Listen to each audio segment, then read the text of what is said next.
Well, welcome back to another episode of the At Odds Pod. If you're not already following us on our socials, if you're watching, you'll see them above my head. If you're not, just search at the Odds Pod. If I can get that out of my mouth correctly, there we go.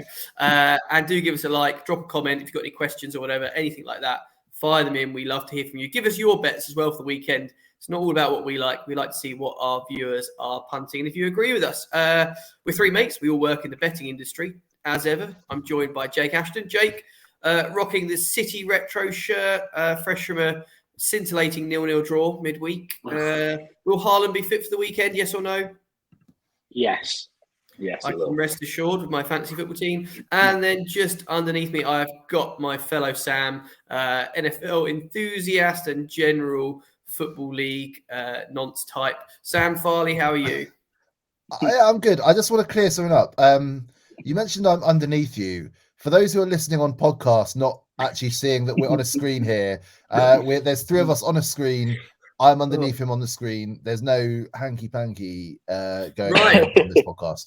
After that car crash at the start, we better get straight into the Premier League. We've got loads coming up. I've got a 14-1 anti-post racing tip to last the full season that I think you guys will love. So stick around for that.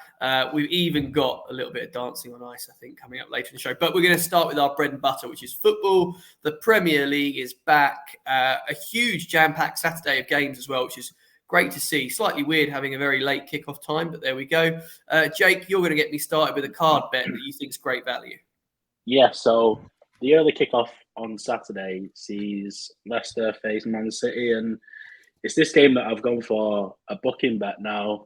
I think you actually tipped this up a couple of weeks ago, Boz, which is Boubakary Soumaré to be carded. He didn't get booked that game, and he's not been booked since, but when you tipped him up, he'd been booked for 2 consecutive games in a row.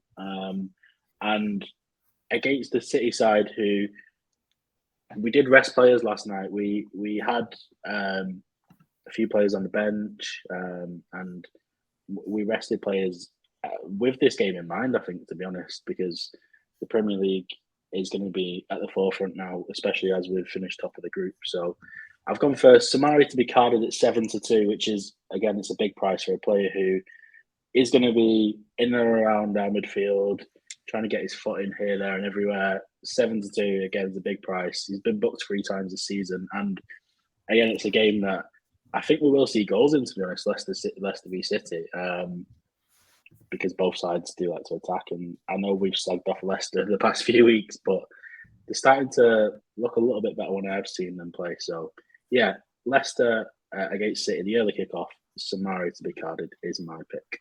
The only fear I've got with your bet, Jake, is will he get the full game on the pitch, just looking through his minutes. So he got booked against Forest back on the 3rd. Then looking Bournemouth, he got booked. And then the Palace game, he came off on 64 minutes, I think. But he tends to last the hour, so it could be one just to keep an eye on. You might want to hover over the cash out button about an hour in. But Leicester's injury issues suggest to me that there's every chance he could be playing a bit more than we'd expect. So just probably one to keep an eye on. But yeah, I do like him to be booked. I've put him up myself. Well, you expected goals, you just said, but Sam Farley, your bet suggests that we're not going to see goals on Saturday. Fill me in. Yeah, do you know what? I kind of, this is a brilliant Saturday slate. This has got to be the best Saturday slate we've had for the Premier League all season, I'd say. Was it 8 games, an early kickoff, a late kickoff, and then an evening kickoff as well, just to boot, which I think is great. And I kind of looked at the games. I wanted to come up with a betting angle. I wanted to come up with a really good narrative, but I couldn't really find one. So instead, I kind of looked through some over-under stats for the season.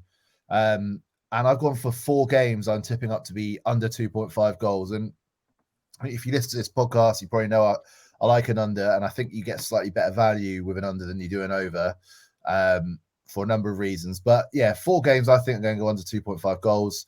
Bournemouth, Spurs, Brighton, Chelsea, Newcastle, Villa, and Fulham, Everton. That'll take you right through the day. I think the Fulham, Everton is I think that's the late one, the 5:30 off the top of my head.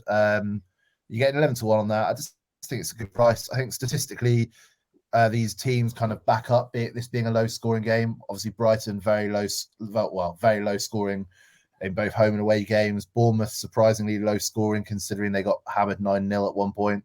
I think they're all good teams. Newcastle, Villa. This is a Villa that they're going to have a new temporary manager bounce.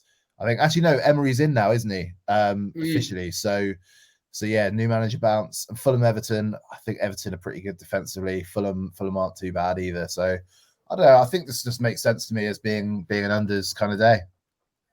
And those 4 games was a pick. We're all going to sit down to watch it on our various ways we watch football at the 3 o'clocks, and we can watch the legally the 5:30 and 7:30s. But you're going to have us in for a bit of a dull day, Farley. But I appreciate the angle and do understand it. I've gone for the shortest price tip on Saturday, actually, and it's a little bit embarrassing to tip something odds on. But Mo Salah's around 10 to 11. You might get evens out there somewhere to score any time against a Leeds side that, to my mind, lads, the wheels have come off. Now, Liverpool are having a very indifferent season. Let's not make no bones about it. This is not the Liverpool team that pushed City so hard for the title. They're a shadow of that side. I think the loss to Forest at the weekend just gone was potentially a low point. I think it's fair to say. I mean, both of you boys, let's just get your take on that. Jake, obviously, Liverpool pushed you very hard for the title last year. Why do you think it's gone wrong there? I mean, last season they played every single game that they could play. Is it a case of just looking leggy? I think in some of the games they have looked leggy, but against us they played really well. And last weekend against Forest, Dean Henderson made so many saves, didn't he? He was absolutely incredible. So any other day that could have gone a different way. But like you said here, Salah to score any time. I think even though it is a price, 10 to 11, it's odds on, but I think it's something that looks nailed on for me, to be honest. Sam, I want to come to you and throw the Leeds question at you just while we're talking about this game. You've obviously just been tipping some unders there, but just looking through Leeds' most recent runs, they did manage to keep a clean sheet against Villa with 10 men going back a bit, but, conceding 5 to Brentford, 3 to Fulham at home. Surely, Salah, this is the sort of game he should be popping up with a goal, no matter how bad Liverpool are these days. You'd think so. And I do think it's a little bit overdone, this Liverpool narrative. The game against Forest, for example, on another day, they're winning that for me. I think they had the bulk of the chances. I think I just think I don't really want to bet on Leeds at the moment, if I'm honest with you, or bet against them, because I think he is a reasonable manager, and I just don't want to. They will win one soon, and I don't want that to be the one I bet on. So I'm kind of avoiding them. I've been tipping them up for a few weeks in articles, and it's gone very, very badly for me. So I'm just a hard avoid right now. I think they're on one of those death sort of spirals of the manager, and he's very lucky that I think they might just get him through to the World Cup. When you look at the fixtures they've got prior to that, they have got Bournemouth at home. If they can get a result there, I think he'll be all right.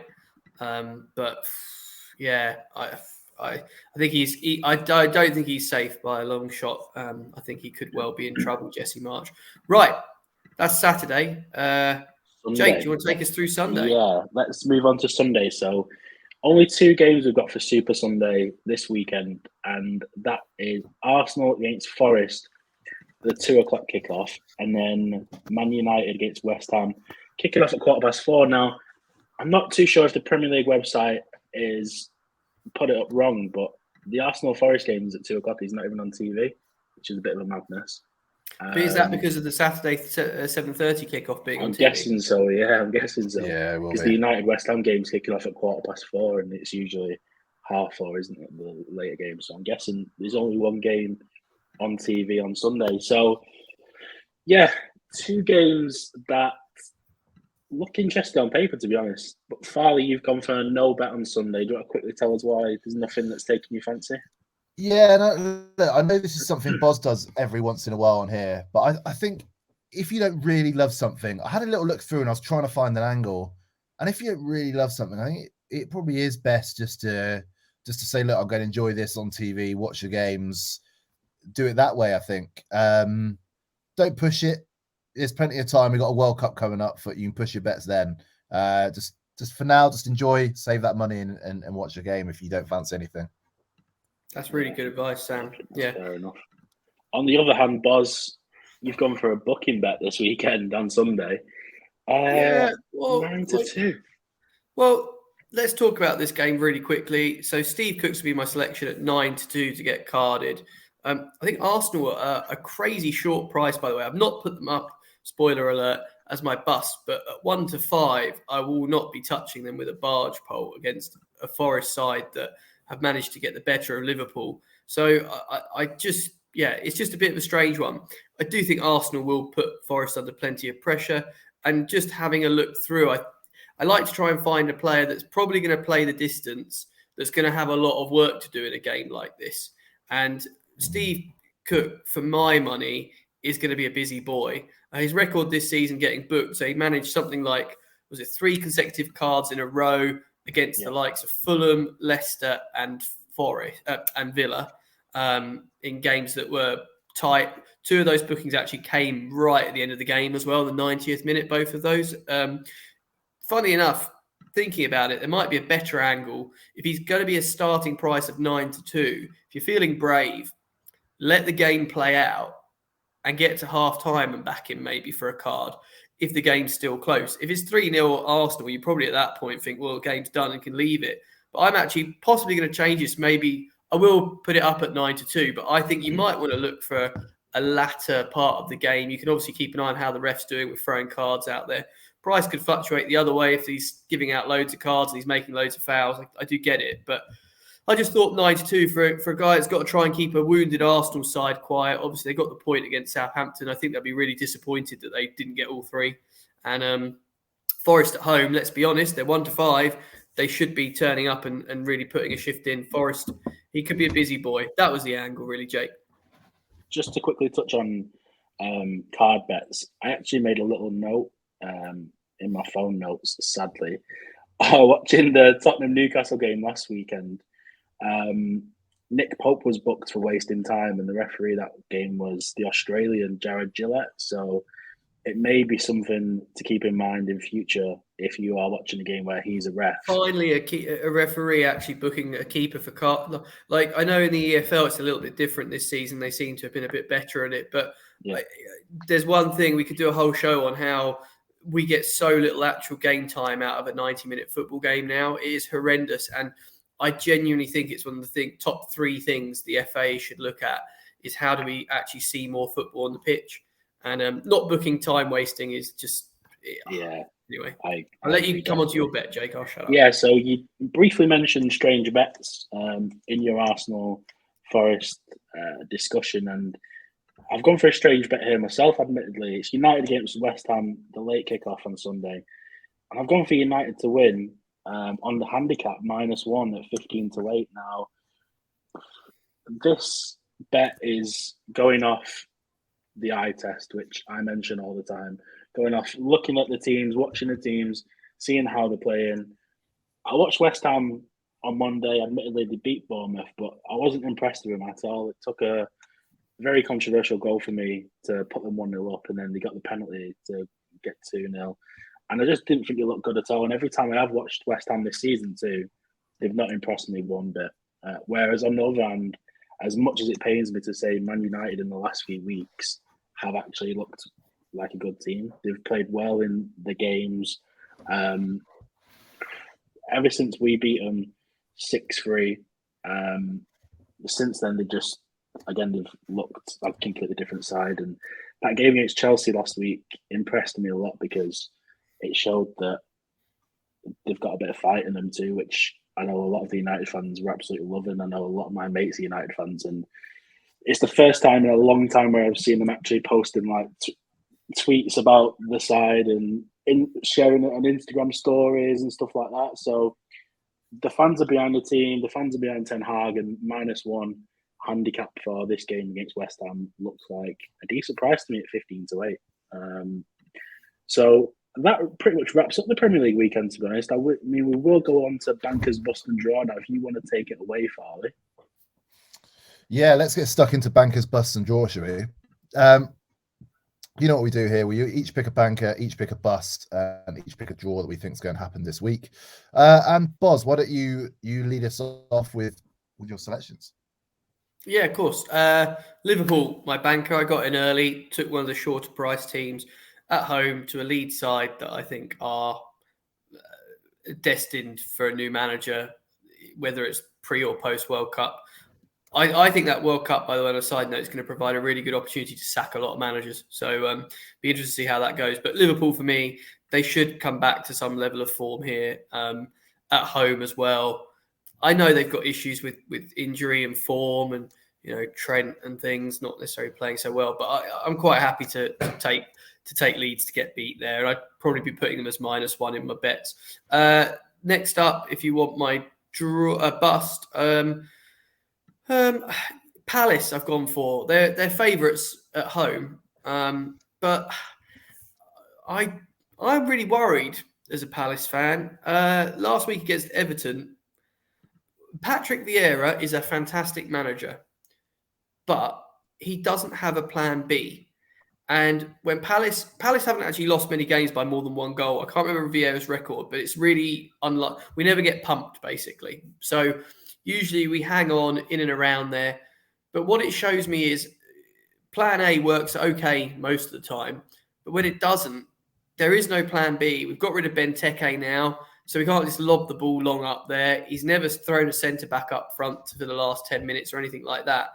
And Southampton, I've been trying to get Ralph Hasenhüttl the sack all season, I think. And, he comes here after beating Bournemouth in the South Coast Derby, if we can even call it that. A point against the West Ham side at home is always a good result. And a point against Arsenal. Confidence must be reasonably good in the Saints. And it's a price thing more than anything else. Obviously, I'm a Palace fan. I want us to win. I'm not saying we'll get beat. I just think even money is too short. I wouldn't be touching us to win at that price.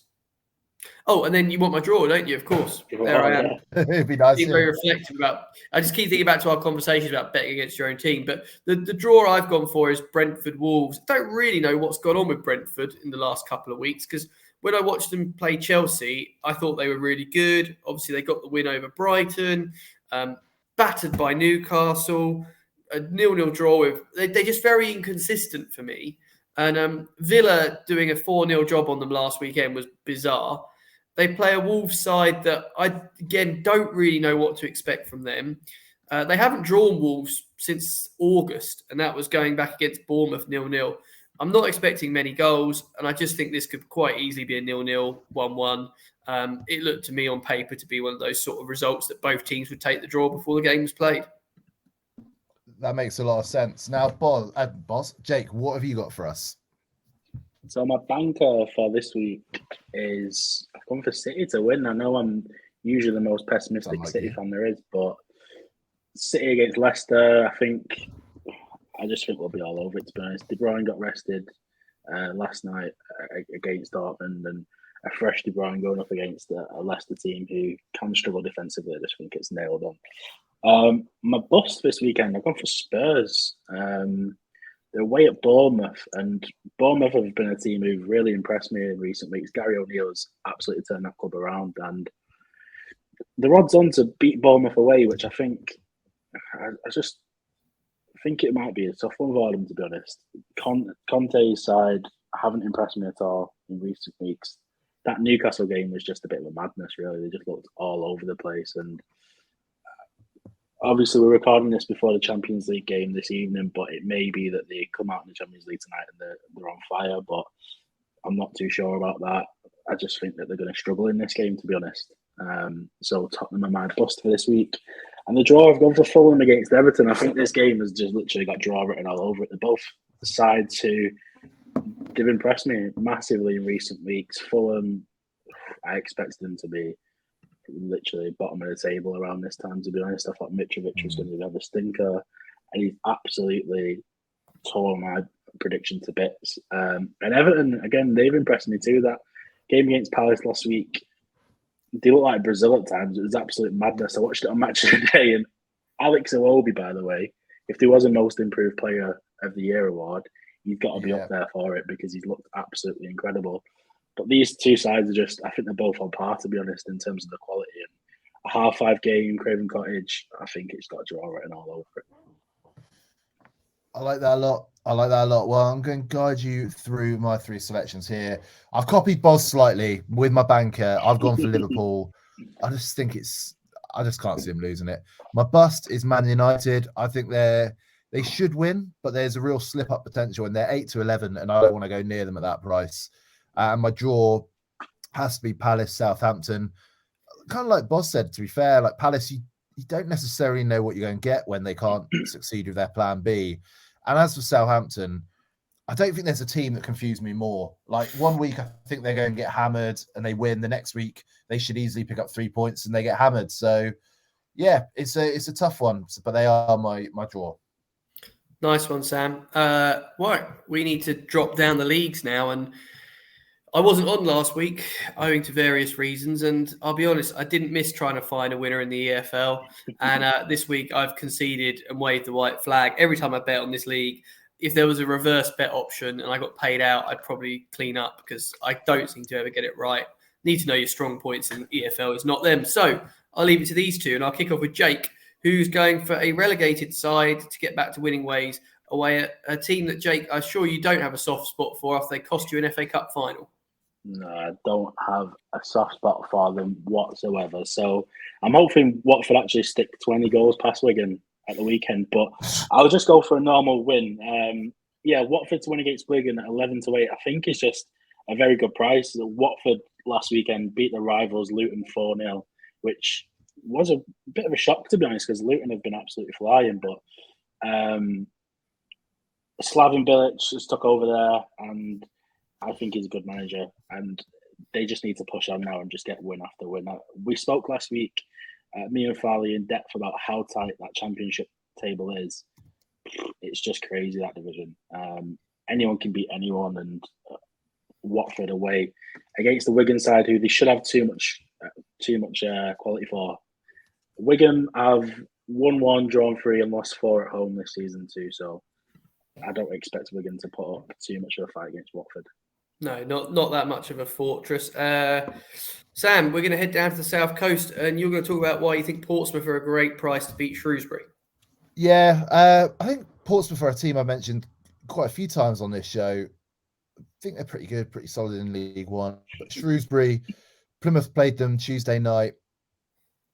It was 2-1 to the Argyle, obviously. Came back from behind. I really didn't think Shrewsbury that good. And I think up against another away trip, another sort of dockyard team, albeit the secondary dockyard in the UK. Oh, I won't have that. I lived there for 3 years, Farley. You wash your mouth out. But I think Portsmouth's just going to be too strong. And look, it's 5-7.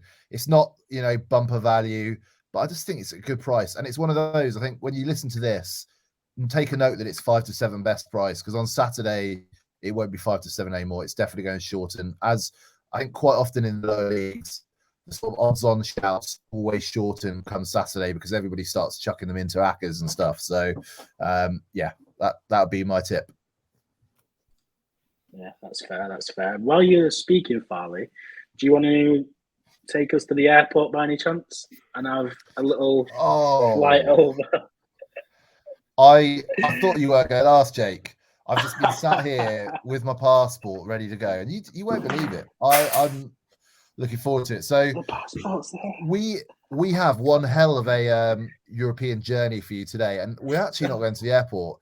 We're going to do this via Eurostar, I think, initially. Actually, no, tell a lie. No, we're not. We're going to get an airport, and we're going to go to Germany, and from there we will continue on train.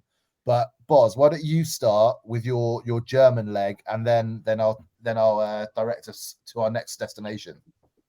Yeah, well, the Bundesliga this season has actually woken up into a quite interesting league after about 200 years of not being very interesting. Bayern not having it all their own way. Union Berlin, plenty of people have spoken about in great detail. They lost last weekend, but that's ended a great run for them.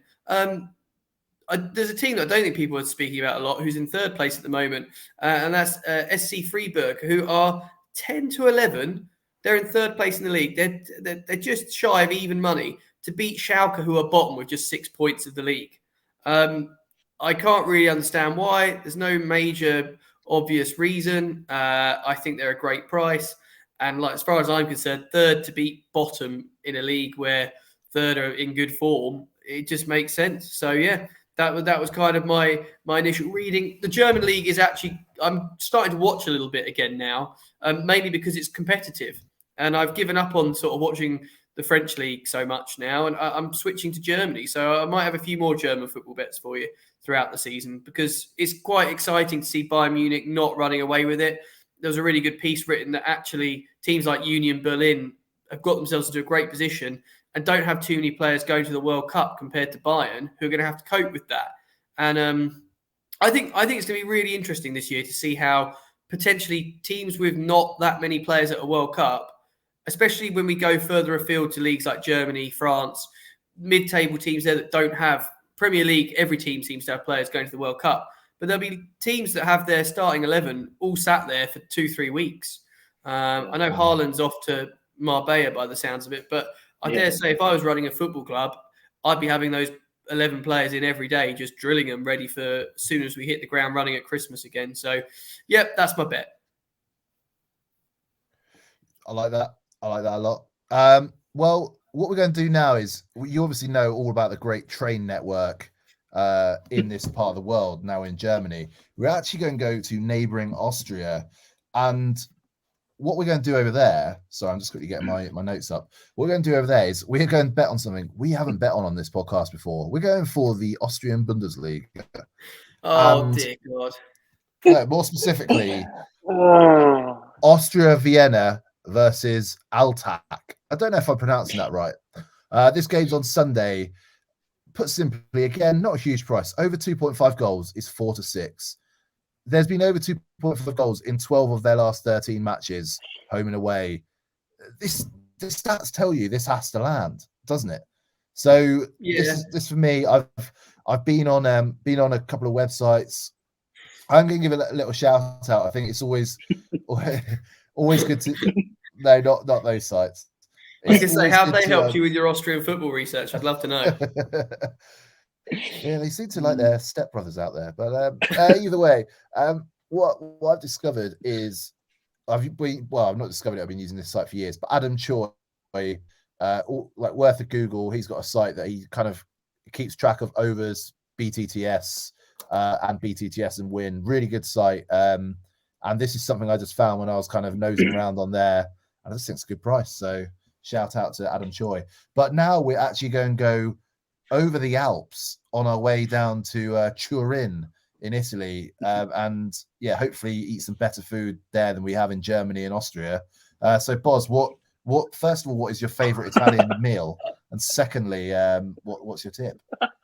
I think you must mean Jake, but I'll tell you what my favourite Italian is. Just tell us your favourite. I do love a bit of penne pasta, spicy sausage, obviously the classic pizza, but that's a little bit boring, isn't it? And I don't mind a few other bits and pieces. But anyway, let's hear what Jake's got to say about Juventus, because I don't agree with this tip, Jake, so you need to convince me. Yeah, I understand fully why you don't agree with it, because Juventus are absolutely stinky this season. Horrendous. That game I saw last night on Goal Show, Benfica, Juve. Benfica just about won in the end, but they had a lot of chances. But they come up against the Lecce side, who haven't won in 4 games. They've not won at home once this season. They sit in 17th in the table. Juventus, admittedly, are in 8th in the table, so again, they're having a stinky season. But this game is a must-win game for Allegri. Juventus have a history of not really sacking the managers through the season under the current owner, and it may be more of the same again, but they have to win this game. And anytime you see Juventus at odds of 3-4, you think, is that price there for a reason? It is there for a reason, because they've been stinky. But again, must-win game. 3-4 is a big price against the Lecce side, who they've only ever beaten Juventus 3 times in like 30 years. Juve have a good record against them, win against them quite a lot. I know last time they met, at Lecce, it was a 1-1 draw, admittedly. But then Juventus beat them 4-0 last season at home. But 3-4 is just too big a price for Juventus, to be honest. No, fair enough. That rounds off quite a nice little cheeky foreign footy treble. The foreign footy looks superb. I mean, we had to go to Austria for one of them, obviously, which is a bit stinky, but if it wins, can't Jake, grumble with we'll that. be back there every single week. Right, I suppose I better give you a bit of a racing tip, lads, because it's been a while. Boss, before you do this, go on. Tell us what time you text the group chat yesterday and what you text the group chat regarding this bet. I don't know what time it was, but I told you to stand by your beds because I needed to do a little bit of checking with a friend on this bet. And it's not my bet. This is the first thing. I will always credit someone when they come up with a brilliant idea. Quite happy to steal it once I know that they're on, which they are. And we'll try and get the price as well. So Adam Webb, friend, anyone who remembers him from racing Twitter, he's Grand National absolute calculator, can tell you everything about the National. Brilliant at horse betting, very objective, writes all sorts of stuff about American racing and things. But anyway, long story short, he pointed out to me yesterday that Willie Mullins is a very big price in some places to win the UK trainers title. Now, for background, Willie Mullins is an Irish-based trainer. He's won the Irish trainers title in Ireland zillions of times. He's been pushed close once by Gordon Elliott, but as it stands at the moment, he has a very strong hand in Ireland. However, if we go back to 2016, getting our time machine, he very nearly won the UK trainers title that year. And what we found was it went down to the last day at Sandown and it was about 40 grand in it. And there was a few races that he could have won. And it was incredibly close, put it that way. Obviously, since then, a lot's changed. We had COVID, Brexit. I think it was a little bit harder, it's fair to say, to travel Irish horses over. However, I think, well, he thought, and I agree, Willie Mullins has entries to the following races coming up in the UK that are very valuable. The Great Wood Hurdle, which we don't think he's had one in for a long time. The Paddy Power Gold Cup, very valuable handicap at Cheltenham in November.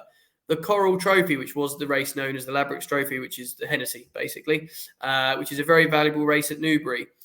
He's already this season sent and had a winner at Cheltenham. Now, that wasn't a particularly valuable pot, but it indicates to me if he wants to do it, this is a great season to do it. In terms of the market, who's in front of him, you've got Paul Nicholls, reigning champion, tends to win it most years. He's 4-9. Nicky Henderson 6-4. I think Paul Nicholls has a lot of horses. I'm not sure he's got as many as he would like to compete at the very, very top, which is where most of the prize money is. So it's done on effectively prize money. So it's about winning valuable races, not number of races. So it's great if you can go win round Southall on a Tuesday for the owner and the horse. But if you're getting 3 grand versus the handicap at the weekend that's worth 60 grand, you need a lot of 3 grand winners to make up into that. For my mind, 14-1 is completely the wrong price. I spoke to a very good judge who said, if you had to price it, what would you make it? He said, if you knew he was going for it, he'd be about 5-1. It's a bet that will probably shorten. It may give you a cash out opportunity later in the season. He's done it before. If you start seeing him having runners in listed mares races on a Tuesday at Carlisle or bringing them over for a Saturday at Warwick, you can definitely know he's going for it. We'll probably know by Christmas whether he's having a serious crack at it, because if he wins a couple of those big races, I think we can presume Willie Mullins will be over a lot this season. And this is where it gets even more interesting. He wouldn't have too many towards the bottom level of the racing at the moment, but the UK has just opened up all aspects. So since COVID, Class 5 and Class 6 races weren't allowed to be running. So who knows, if he really got desperate and wanted to throw the kitchen sink at it and had some lowly rated stuff out of nowhere, he could even do that. So as far as I'm concerned, he won't need to be thinking about that. If he wins the big races, he'll be fine. The Grand National can throw it out a little bit because it's such a big pot. But apart from that, I really think this is going to be a very interesting season. And I if he fancies it, 14-1 is the wrong price. So I'm not saying it's going to win, but I think you'll get a run for your money if he has a good first half of the season. And if he has 6-7 winners at Cheltenham, you'll go into Aintree with a very real chance. So Willie Mullins to win the trainers title in the UK, 14-1 is the best price. There's a bit of 8-1 out there with other bookmakers, but you'll find with the one that's got the calendar in its name for a number of days in the year will offer you 14-1, which at time of recording, because I do think it will go. I know two devilishly handsome young men that are just loading up at the moment as I talk on making sure that they're involved. Speaking of one of those devilishly handsome young men, Farley. Oh. The first thing I just want to say to Boz, go on. Yeah. This is the sort of bet I absolutely love. You've got a season of it, like the highs and lows. I think this is what we love. And I always think it's not about picking winners. It's about picking bets that are mispriced, because that's how you win eventually. So yeah, I love that. But yeah, I'm going to quickly talk about. Actually, I'm not really going to give you any tips here, but basically we've got Broncos at Jags in the NFL game in London this Sunday. This is going to be a really, really fun game. I think the Jags will win, but I think they're 14-19 best price. Just a ridiculous. Again, I keep talking about bookies weirdly weird odds, but 14-19 is one of them. I think the Jags should win. I don't have a bet for you. I don't think that's big enough for me to tip it up.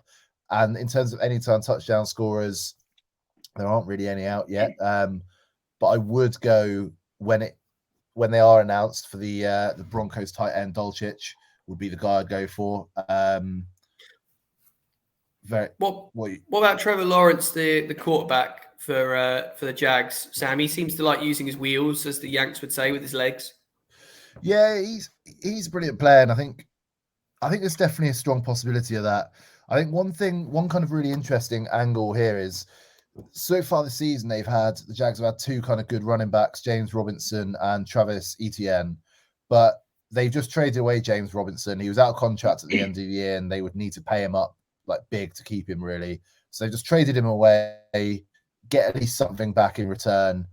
But that means Etienne is going to have the workload. So I think when the numbers come out about rushing yards, receiving yards, even anytime touchdown, that's just go on Etienne. I think you've got a really good chance. But also there's going to be space for one of his backups. Jermichael Hasty is the guy who's been the third choice.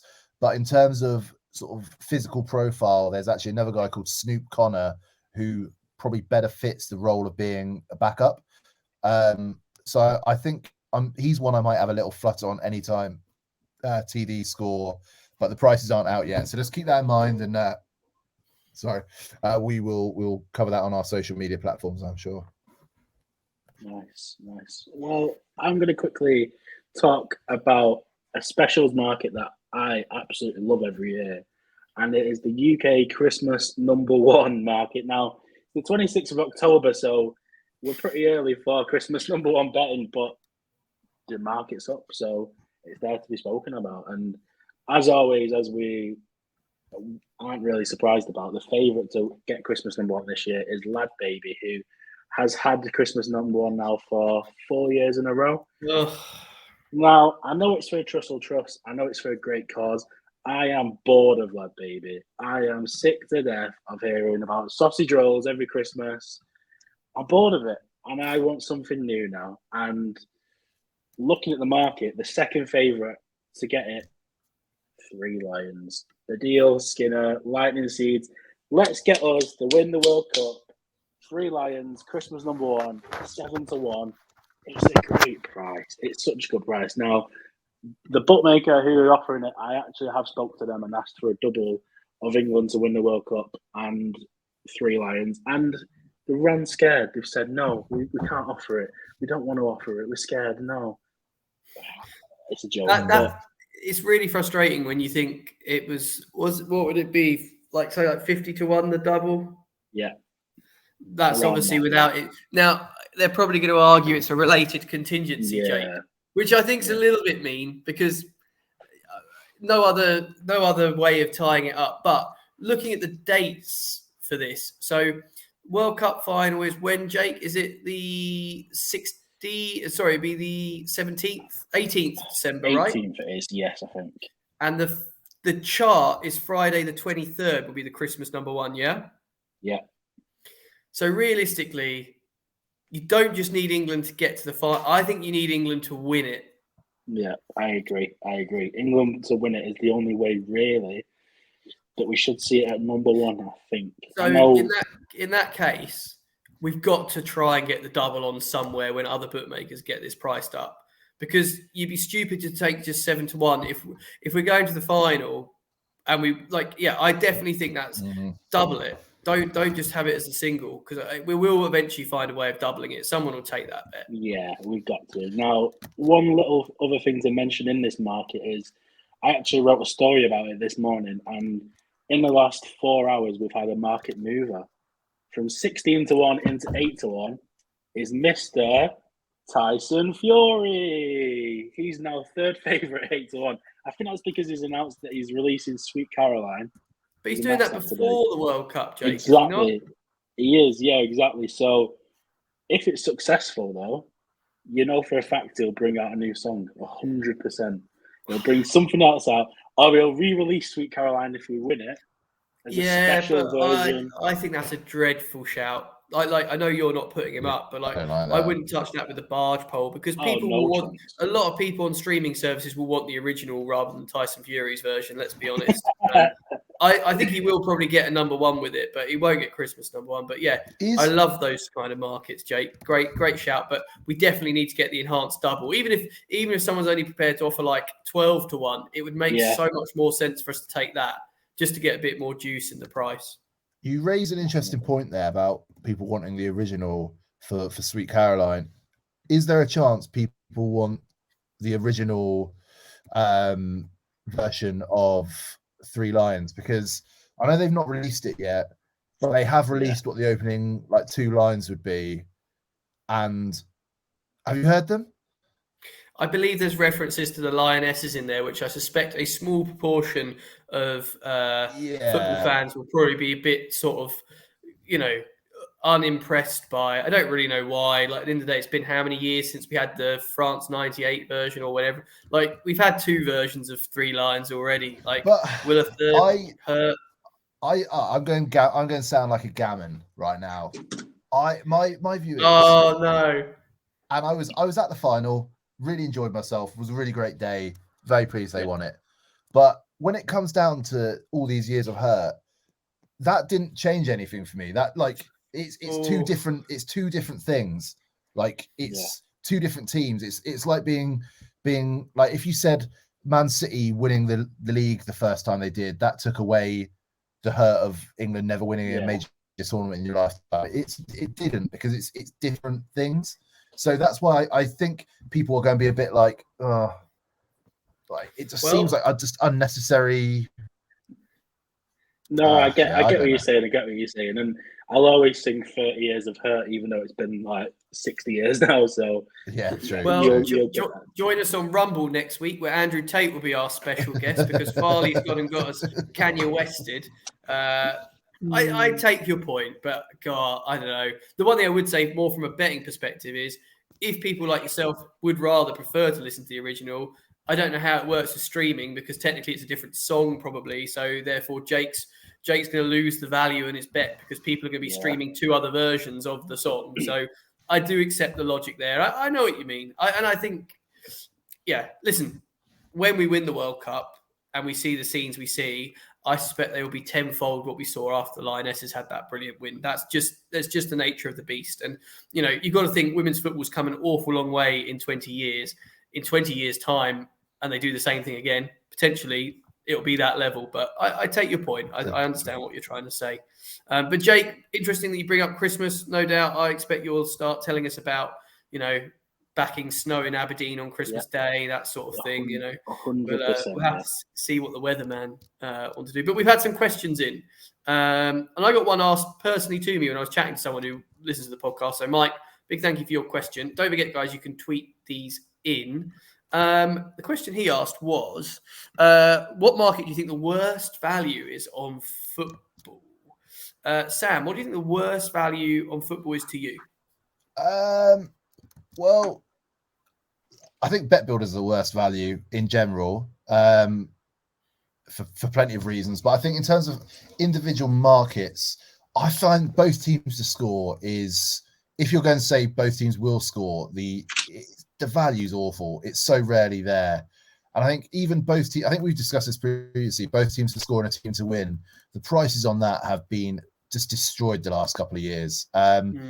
So for me, I stay away from those markets. And even, I mentioned unders earlier, I think overs quite often, I know they're effectively two parts of the same coin, but I feel like you get a far, far better chance with unders purely because everybody else is bashing the over most of the time. Yeah.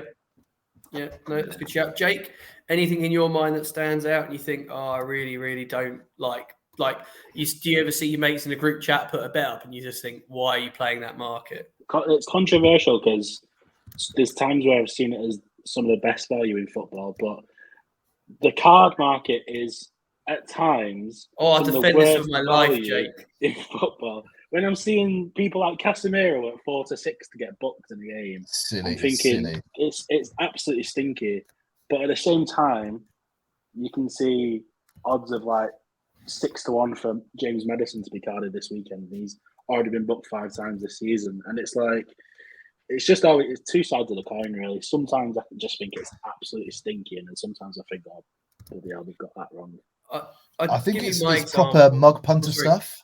Sorry, because I think with the cards, the second somebody gets that reputation for being a constant card threat, like a Xhaka is always odds on now. Yeah. They just price them out the game. Same with Haaland scoring goals and Ronaldo and Messi back in the day. I think there comes a point where it becomes something that your average Joe is going to bet every single week. They just put it to a price point that it just makes no sense to do it. And here's the other side of the coin. I would quite like to have the opportunity to back the other side of that bet for the likes of your Casemiros and your Xhakas to not get booked. Actually, I can't believe that. To the machine. Can you not do it on there? Yeah, you probably could lay it. Actually, yeah, I hadn't thought of it like that, Farley. There you go. But like the liquidity is probably very loose for card bets on the machine. But if you could in a bet builder, for example, start putting in not to be booked, to be booked, not to be booked, to be booked. That would be quite a different way of playing. Yeah. I've got to say, I think that might be something I'd like to explore. For my money, I quite like card betting, so I'm not going to go with that one. I think player performance markets can be a bit naughty because a lot of the time it will start from, let's say it's just top of my head, 10 points for a goal, 5 for an assist, 3 for a shot on target, something like that. You can't back that player to get 0 or under. It's always over 10, over 20, over 30. And I always sometimes think the bookmaker's got injury running for him. It's got a red card running for them. It's got poor performance running for him. It's got an early sub running for him. And the punter can't have that. And I kind of always think that's something I avoid. First goal scorer, I think, is a very old-fashioned market now. I'm always a bit perplexed why people play it. Unless you're using the each way angle. I know some bookies will go multiple places there, so it's fine. And if you want my worst value bet, in my opinion, is scorecast of first goal scorer and then trying to get the score right. I mean, just have a few stabs at it for 10p. Like literally do every game this weekend for 10p bets just for fun and see how close you get to any of them. And then the ones that win, see how much they pay you. Because you need, it's so hard to get that double up. And I don't think you ever get the true value. If you're going to play them, play the anytime and then the score. I think that's a sensible way of doing it. That's a good option out there. But for me, that's my kryptonite. You could give me 100 goes and I probably won't get one right. I think one thing I'll say about first goal scorers, and I'll shout out my friend Will for this one. Back in the last Euros, he was incredibly quick to cotton on to Dumfries being played as effectively, he wasn't really even a wing back. He was pretty much a forward, the way he was bombing on for the Netherlands. And he was getting on the machine, on first, on any time, did really well out of it.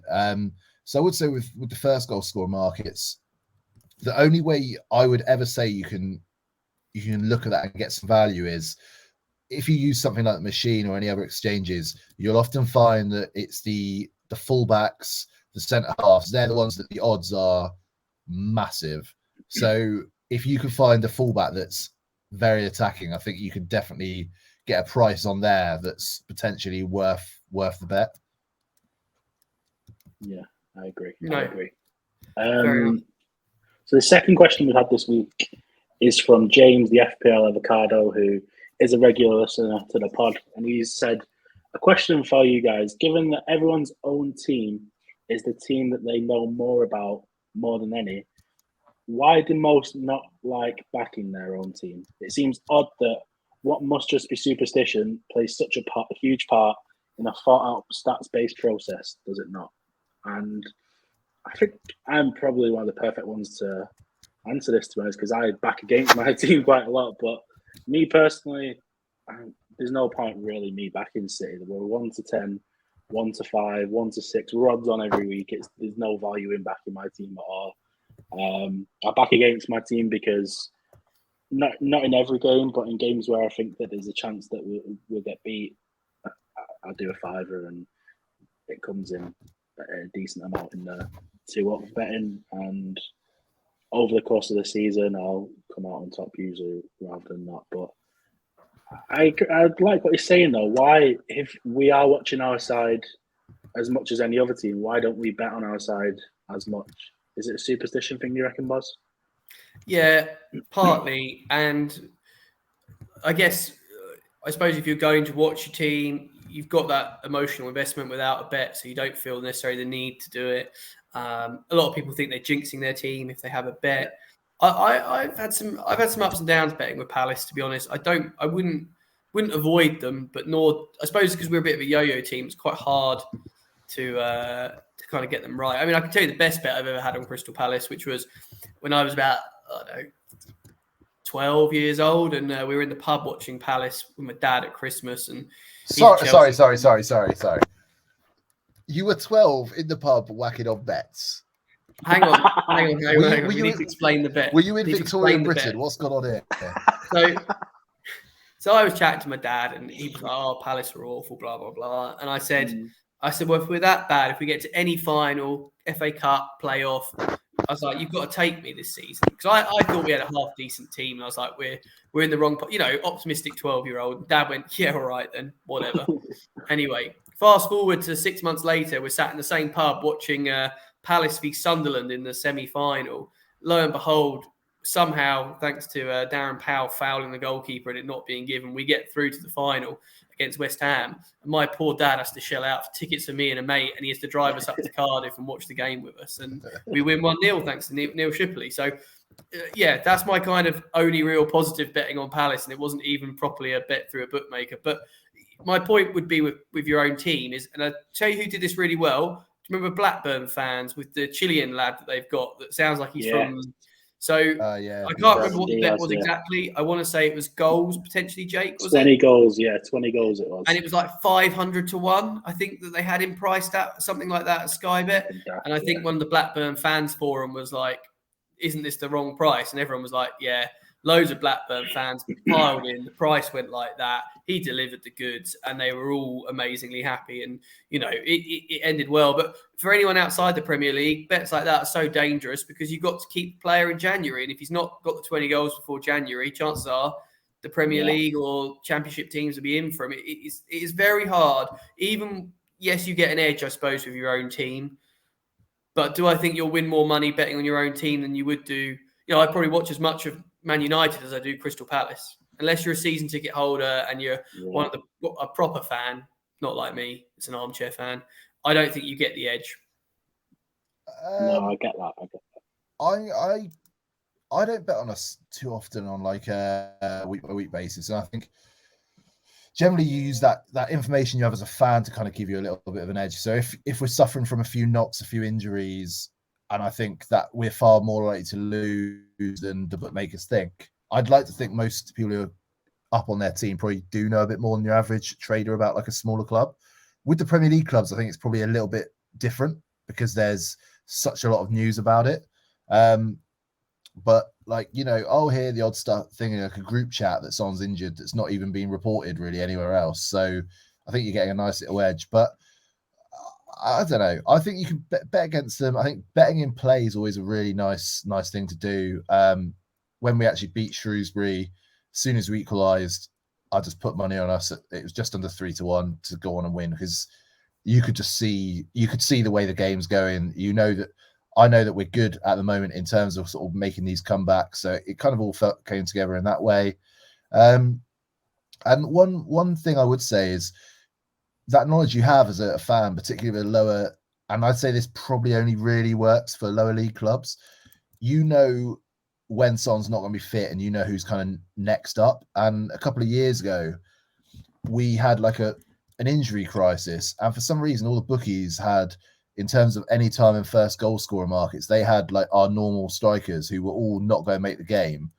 So I basically lumped like these two youth products that were basically like everybody down here knew they were going to play, but the bookies didn't. I lumped both of them anytime, did both of them first, and yeah, I think they ended up scoring 2 each, and one of them scored the first goal of the game. So it paid off very handsomely. So I do think there's a way you could use that, and I think with the lower league clubs, if you got a mate of, I don't know, who supports Rotherham or whoever, like, you know, ask them if you ever hear anything, if you ever think you fancy yourself for the weekend or think you're definitely going to lose, give me a heads up.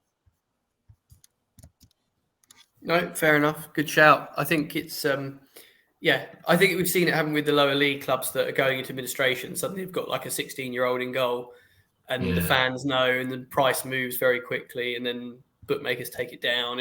It does happen. So yes, I think the lower down you go, the closer you are, the better equipped you'll be to use that knowledge to your advantage.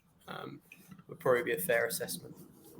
Yeah, definitely. I think you touched upon anti-post betting too before. I think with the Blackburn pick, I think anti-post betting's great for backing for your own team too. I think that is where you'll find the most value. I think us in this chat have had value on, well, it looks like value on that Haaland bet at 33-1 at the start of the season. There's been a few Haaland bets I've had that already look like massive value, and it's stuff like that where you can see that a player in a team may be scoring a lot of goals, or an actual team itself may score a lot of goals, where you'll find some sort of value. So, James, that's, if there is any other questions you have, messages on Twitter. Same with everyone. Messages on any one of our platforms, and we'll answer your questions. So, should we go on to the weekend treble? Yeah, go on then. Yeah, so the treble this weekend, I'm just having a look at it in our document, and I think it looks like a decent little treble. We haven't really got any massive odds in it this week, but in the past weeks, we have got the early kickoff in it, thanks to Farley, and that puts me on edge. The early kickoff is a very real jinx. Let's start with your pick for the early kickoff then, Farley. Go on. Leicester v Man City, over 2.5 goals. It's 4-9. You know, the sort of bet you only really put on as part of an acca, I'd say, or treble in this case. Simple reasoning: City saw loads of goals. Leicester score quite a lot and concede a hell of a lot. So for me, I think it's the most obvious over in the Premier League this weekend. Okay. Boz, your pick for the treble this weekend. I'm really boring. Just going to repeat myself. My best bet for Saturday is going to be my best bet overall. Salah to score a goal at 10-11. You might get evens on the day. Someone might do a bit of a boost on it or whatever. But yeah, I think at around even money, that's pretty solid bet. He'll play the 90 against a rubbish defence. Nice. To wrap up the treble, I've gone for Brighton, Chelsea, both teams to score at 3-4. I know Brighton went for a spell where they had around like 36, 37 shots without scoring, but then they scored against my own club, City, last weekend at the Etihad, and they looked like they could create chance after chance. And I think De Zerbi ball is in full flow. It's a game that's going to have goals in it, I can feel, and 3-4 that. So that wraps up the weekend treble, and 7-2 is a price. It is a very good price. That'll do. Right. Sam Farley's frozen by the looks of it. Jake, brilliant show. I'm Enjoyed here. it. Oh, he's here. He's alive and well. But big thank you for both your contributions. As ever, guys, do give us a like, do subscribe, do tell your friends, and do get involved. We like to hear how you're getting on. Tell us your best bets for the weekend in the comments below. We'll give out some well dones for those of you that managed to land a bet or two. And we'll be back. Hopefully, Jake will get that special double price somewhere for the Three Lions most recent version to be number one, as England are celebrating a famous win in Qatar. We'll see you all next week. Cheers.